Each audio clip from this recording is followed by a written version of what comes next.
Hey friends, my friend Matt just tweeted something that resonated with me and I wanted to make a video about it. He said, a reliable way to turn pessimists into optimists would be the most powerful technology ever devised by humans, ever discovered by humans.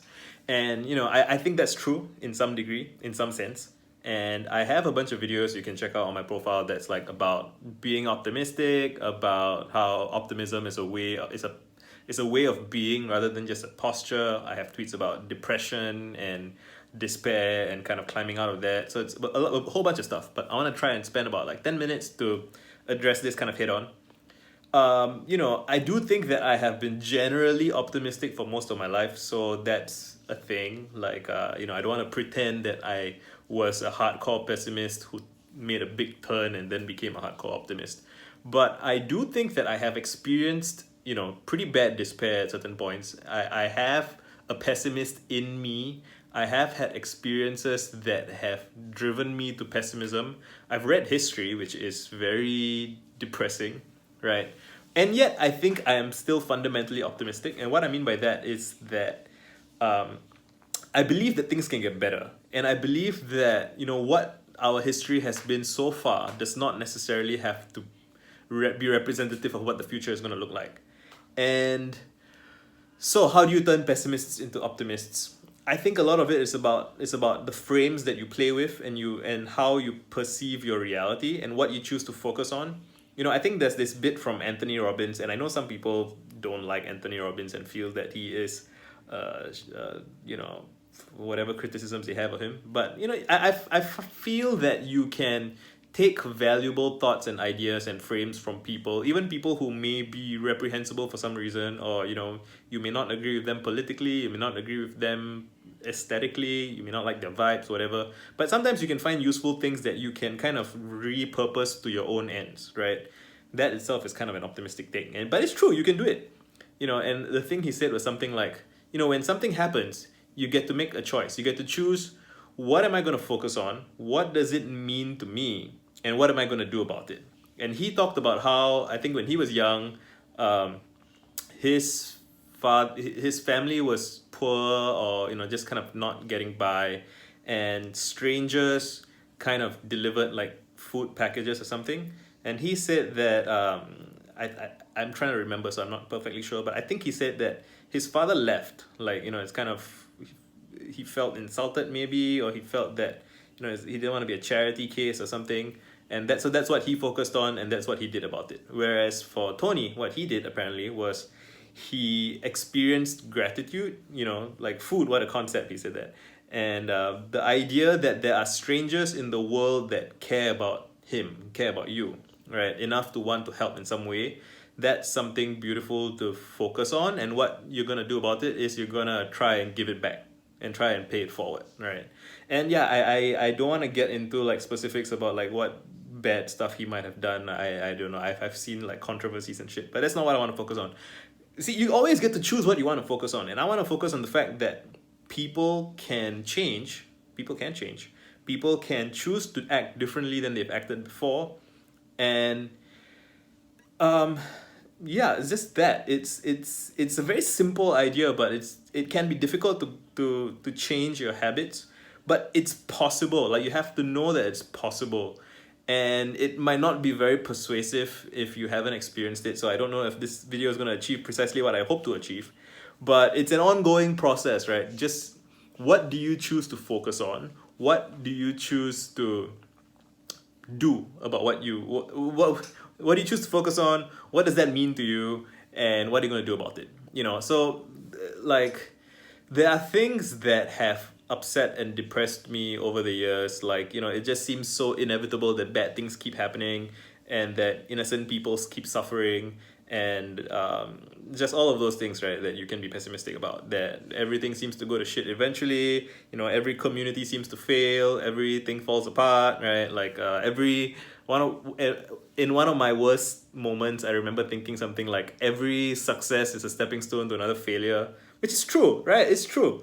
But the opposite can also be true. So it's really about what you want to focus on. And I think that the thing that I choose to focus on these days is, throughout everything else, I've always felt love from artists and art, and I have a few videos about this, right? It's just knowing that people have made music, people have made, I think, what's his name? Mr. Rogers, right? He has this quote that was something like, when bad things were happening on TV, like in the news, like there's a bombing somewhere or something, his mom told him, like, always look for the helpers. There are always people who are helping, right? Like, so there's a fire and that's horrible, but there are firefighters running in to help. And, you get to choose where you want to be in that sphere, right? And I feel that it is always worth focusing on the people who are trying to make things better, even if we're not going to achieve it in our lifetime, right? And like, injustice is not going to be solved in our lifetime, but progress is possible, and progress has been happening throughout human history. Like, yeah, there's ups and downs. Sometimes there's like dark ages where for several hundred years or maybe even a millennia, everything just goes to shit for really bad. But as long as there are, every day new people are born, every day things change, and there is always an opportunity somewhere to do something good for someone, right? And like Sam says in The Lord of the Rings, right? When like these are terrible times, but there is some good in the world, and that's worth fighting for. And so yeah, I think we are social creatures as human beings. We are deeply, deeply wired to want to share our lives with other people. We're not, like, individualism has its perks and all those things, but language is a social thing. We manage our feelings and our social hierarchies and status games and just everything. We are a very social species, right? Like, everything is kind of determined by our peers to some degree, and we get to choose who we surround ourselves with in life. And this might not seem obvious to some people, right? I think people inherit your family. You can't choose who you're born to. And then you go to school, your parents probably chose your school for you, and like the friends that you end up picking up tend to be those who kind of just proximity based, right? But past that point, like into adulthood, you can choose to seek out new friends, and you can choose to seek out the most excellent peers, even in your existing social network, in your existing social graph. And you can go beyond that and seek out other excellent people and want to participate in their social reality. You get to choose. You get to choose if you want to be, what kind of people you want to be around. And the people you surround yourself with, they end up influencing your thoughts, they end up influencing your priorities, right? I used to be a heavy cigarette smoker when I was hanging out with musicians all the time. And when I went to work at 22, none of my colleagues smoked, and I admired them, and I wanted to be like them, and I ended up smoking like, I did still smoke. Like, I mean, I had a period of time where I didn't smoke for about like 6 to 9 months, I think. But for the most part, as long as I was hanging out with my colleagues, I wasn't smoking. And but this is not about smoking. This is about how you feel. It's about what you care about, what you choose to focus on. And I believe that you can, if you recognize that you are happier, or there are certain contexts in which you're happier, there are certain environments in which you're happier, in which you feel like the work you're doing is more satisfying, you can examine your own life so far. When have you been happiest so far? When have you felt most fulfilled? When have you felt, when have you felt like life's meaningful and pleasurable, right? And something kind of greater than yourself, something that you enjoy, something that you feel is worthy. And it's okay if most people, I think, would have had some experiences of these things.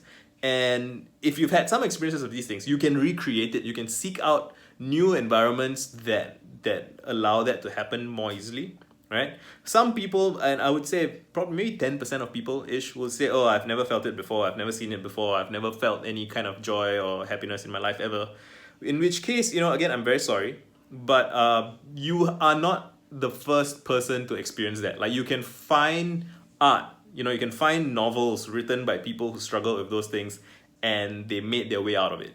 And I highly recommend, even if it's just as a bit, you don't have to make this like a very serious thing, like, oh, I'm gonna change myself entirely as a person, like, I'm gonna change my habits, I'm gonna redefine my identity. If those things sound exciting, you should totally do it. if it sounds scary, I recommend doing it as like a bit, as like a joke, as ironically, right? Whatever. Like just experiment with what would it be like to be optimistic. Just for a few months, for 3 months, let's say, consider how would I behave if I was an optimistic person? What would I believe that thing, what can I improve? And you don't need to improve the world. There's this great quote from someone on Tumblr was quoting their anthropology professor, and he said, "You all came to this class because there is a little bit of I want to save the world in you. And I'm here to tell you that it's okay if you save only one person, and it's okay if that person is you.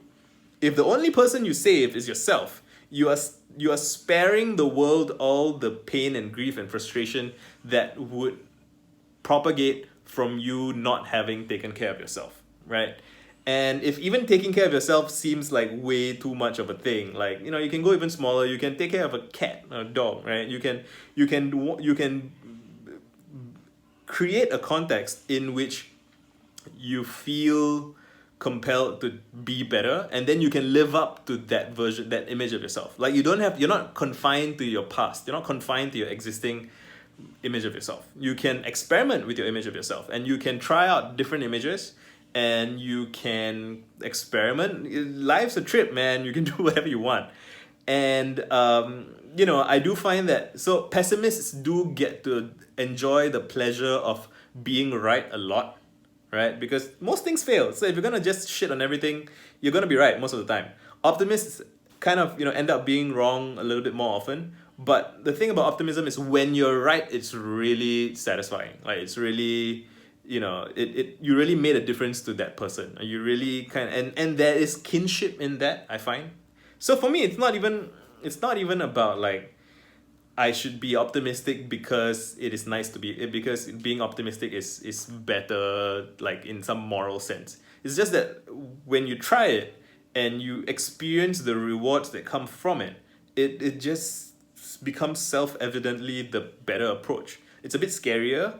It requires some vulnerability. It requires being okay with being wrong sometimes. But if you're watching something like this and you're thinking about it, I bet that you already kind of have a sense like, my life of pessimism has not satisfied and fulfilled me deeply in some way, and maybe there's something else. So not to be too preachy, but just kind of to be playful about it. Have fun. Try a different point of view. See how it feels. Let me know how it goes. Done.